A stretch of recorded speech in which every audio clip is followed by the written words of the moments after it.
ഞാനൊരു കഥ പറയും. കഥയുടെ പേര് ചതിയനായ സുഹൃത്ത്. ഈ കഥ നിങ്ങൾ ആരെങ്കിലും നേരത്തെ കേട്ടിട്ടുണ്ടോ? ഇല്ല. ചതിയനായ സുഹൃത്തിന്റെ കഥയാണ് ഞാൻ പറയാൻ പോകുന്നത്. നിങ്ങൾക്ക് എല്ലാവർക്കും സുഹൃത്തുക്കളുണ്ടല്ലോ. സുഹൃത്തുക്കൾ എന്ന് പറഞ്ഞാൽ എന്താണ്? ഫ്രണ്ട്സ്. അപ്പൊ എല്ലാവർക്കും ഫ്രണ്ട്സ് ഉണ്ട്. പക്ഷെ ഈ ഫ്രണ്ടിന്റെ പ്രത്യേകത എന്താണെന്നറിയോ? ചതിയനായ ഫ്രണ്ടാണ്.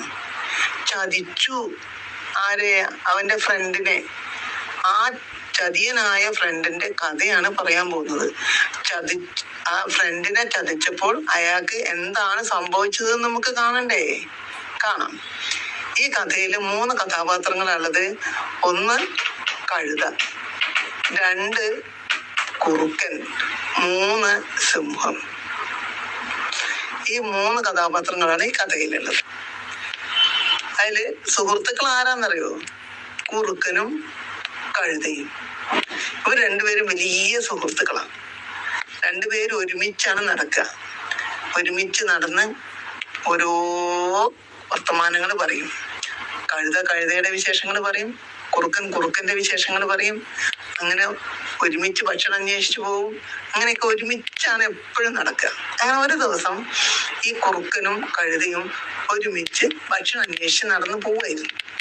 കുറേ നടന്നിട്ട് ഇവർക്ക് ഭക്ഷണം ഒന്നും കിട്ടിയില്ല.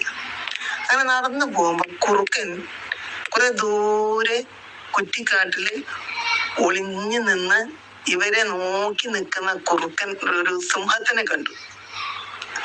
ആരെ കണ്ടത്? സിംഹത്തിനെ കണ്ടപ്പം കുറുക്കന് മനസ്സിലായി ഈ സിംഹം ഇവരുടെ മേലെ ചാടി തീർച്ചയാണ് ഇവരെ കഥ കഴിക്കുന്നുള്ളത്.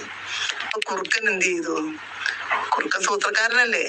കുറുക്കൻ എന്ത് പറഞ്ഞു കഴുതയോട്? നീ ഇവിടെ കുറച്ചു നേരം നിൽക്ക, ഞാനിപ്പോ കുറച്ച് വഴി വരെ പോയിട്ട് ഇപ്പൊ തന്നെ തിരിച്ചു വരാം. അപ്പൊ കഴുത പറഞ്ഞു, ഓ ആയിക്കോട്ടെ, ഞാനിവിടെ കാത്തു നിന്നോളാന്ന് പറഞ്ഞു. അങ്ങനെ കുറുക്കൻ എല്ലാം പോയി സിംഹത്തിന്റെ അടുത്ത് ഇരുന്നു.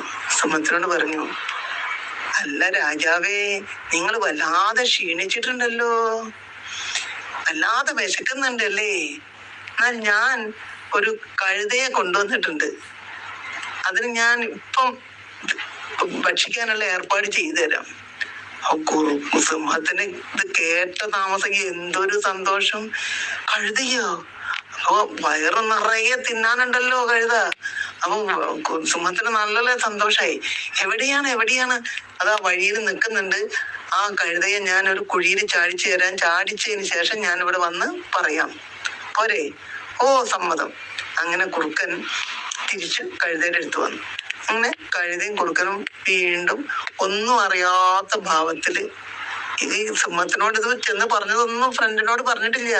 ഒന്നും അറിയാത്ത ഭാവത്തിൽ രണ്ടുപേരും കൂടെ ഇങ്ങനെ മുന്നോട്ട് നടന്ന് പോകുമ്പോൾ ഒരു വലിയൊരു കുഴിയുടെ അരികിലൂടെയാണ് ഇവർ നടന്നു പോകുന്നത്.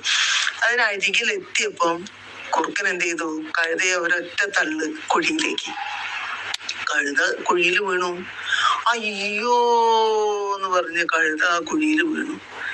അയ്യോ, ഞാനിനി എങ്ങനെയാ അതിന്ന് രക്ഷപ്പെടുക? കഴുത ചോദിച്ചു കുറുക്കനോട്. അയ്യോ, എനിക്ക് നിന്നെ ഒറ്റയ്ക്ക് രക്ഷപ്പെടുത്താൻ കഴിയില്ല. അതുകൊണ്ട് വേറെ വല്ല സുഹൃത്തുക്കളെയും കിട്ടുമെന്ന് ഞാനൊന്ന് നോക്കട്ടെ. ഞാൻ ഇപ്പൊ വരാട്ടോ, നീ കൂളായിട്ട് അതിനകത്ത് ഇരിക്കിട്ടോ എന്ന് പറഞ്ഞു. ഓ, ഞാനിവിടെ ഇരുന്നോളാന്ന് പറഞ്ഞു. അങ്ങനെ കഴുത. അങ്ങനെ കുറുക്കൻ അന്വേഷിച്ചു പോണത് എങ്ങട്ടാ? മറ്റുള്ളവർ അന്വേഷിച്ചെന്നല്ല പോണത്, സിംഹത്തിനോട് ഈ വിവരം പറയാൻ വേണ്ടി പോവാണ്. അങ്ങനെ സിംഹത്തിനോട് ചെന്ന് പറഞ്ഞു, അതാ ഞാൻ ആ കുറച്ചുകൂടി മുന്നോട്ട് പോയി കഴിഞ്ഞാൽ ഒരു കുഴിയുണ്ട്, ആ കുഴിയിലുണ്ട് കഴുതയെ തല്ലിയിട്ടിട്ട് അവിടെ പോയി അതിനെ കൊന്നു തിന്നോളൂ എന്ന് പറഞ്ഞു. അപ്പം സിംഹം ഒന്ന് കുറുക്കനെ ഒന്ന് നോക്കി, തിരിഞ്ഞിട്ട് ഒന്ന് മുരണ്ടു. എന്നിട്ട് കുറുക്കനോട് പറഞ്ഞു, ചതിയനും വഞ്ചകനുമായ കുറുക്കച്ചാരെ, നീ രക്ഷപ്പെടാമെന്ന് കരുതേണ്ട. നിനക്ക് രക്ഷപ്പെടാൻ കഴിയില്ല. നീ രക്ഷപ്പെടാന്ന് കഴിയില്ല. കഴുതയെ എനിക്ക് സൗകര്യം പോലെ ഭക്ഷിക്കാം. അവനവിടെ കുഴി കിടക്കല്ലേ. ഇപ്പോഴത്തെ വിശപ്പടക്കാൻ നീ മതിയാവും. ഇതും പറഞ്ഞ് സിംഹം കുറുക്കന്റെ മേൽ ചാടി വീണ് അവന്റെ കഥ കഴിച്ചു, കൊന്നു. സിംഹം ആ കുറുക്കനെ കൊന്നു തിന്നു. അപ്പൊ ഇത് ആരാ ചതിയൻ? കുറുക്കൻ. ആരെയാ ചതിച്ചത്? കഴുതേനെ. ചതിച്ചതിന്റെ ഫലം എന്തുണ്ടായി? കഴുതയേക്കാളും മുന്നേ കുറുക്കനെ സിംഹം കൊന്നു. അപ്പൊ നമ്മള് സ്നേഹിതന്മാരെ ചതിച്ചാല് ആദ്യം എന്താണ് അപകടം ആർക്കുണ്ടാവുക? ചതിച്ചവനാണ് അപകടം ഉണ്ടാവുക. അപ്പൊ നമ്മൾ സുഹൃത്തുക്കളെ ആരെയും വഞ്ചിക്കരുത്, ചതിക്കരുത് അല്ലേ? അവരുടെയൊക്കെ ഫ്രണ്ട്സിനെയൊക്കെ നമ്മൾ എന്ത് ചെയ്യണം? അവരെ ആപത്തിൽ നിന്നും രക്ഷപ്പെടുത്താനാണ് നമ്മൾ ശ്രമിക്കേണ്ടത്. കഥ